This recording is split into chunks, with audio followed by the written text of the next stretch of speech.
Konferensi Meja Bundar merupakan sebuah pertemuan dan perjanjian yang dilaksanakan antara pihak Indonesia dan Belanda. Konferensi Meja Bundar diadakan mulai tanggal 23 Agustus hingga 2 November tahun 1949 di Den Haag, Belanda.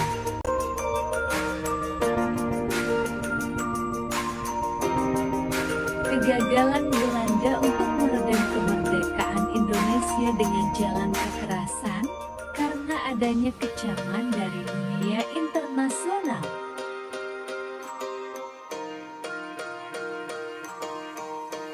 Belanda dan Indonesia kemudian mengadakan pertemuan untuk melakukan penyelesaian secara diplomasi.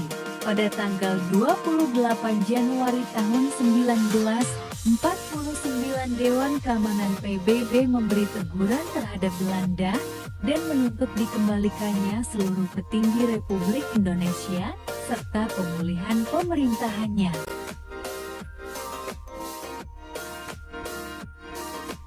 Dewan Keamanan PBB juga mengadakannya perundingan untuk menemukan penyelesaian damai antara kedua belah pihak.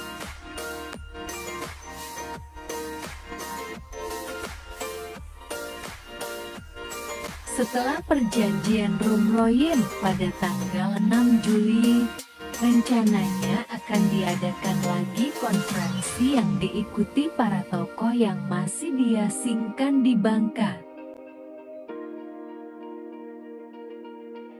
Sebelumnya diadakannya konferensi Inter-Indonesia di Yogyakarta tanggal 31 Juli sampai 2 Agustus tahun 1949.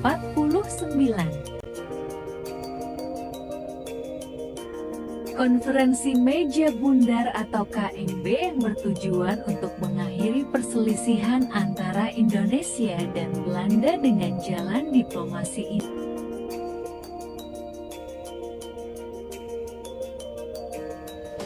Diadakan pada tanggal 23 Agustus tahun 1949 hingga 2 November tahun 1949 dan diadakan di kota Den Haag, Belanda. Ada beberapa tujuan diadakannya konferensi Meja Bundar, yaitu: pertama, mengakhiri perselisihan antara Indonesia dan Belanda dengan cara melaksanakan perjanjian yang sudah dibuat antara Republik Indonesia dengan Belanda, khususnya mengenai pembentukan Negara Indonesia Serikat atau RIS. Kedua, meredam segala bentuk kekerasan yang dilakukan Belanda. Ketiga, usaha memperoleh kedaulatan. Keempat, menyelesaikan sengketa antara Indonesia dan Belanda. Kelima, dengan tercapainya kesepakatan Meja Bundar, maka Indonesia telah diakui sebagai negara yang berdaulat penuh oleh Belanda, walaupun tanpa irian Barat.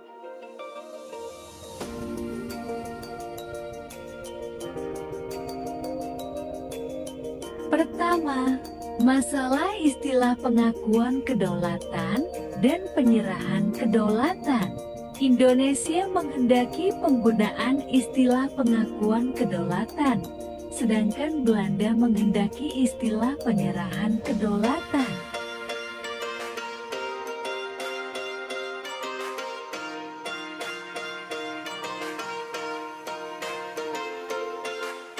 Kedua, masalah Uni Indonesia-Belanda. Indonesia menginginkan agar sifatnya hanya kerjasama yang bebas tanpa adanya organisasi permanen. Sedangkan Belanda menginginkan kerjasama yang luas dengan organisasi yang luas pula.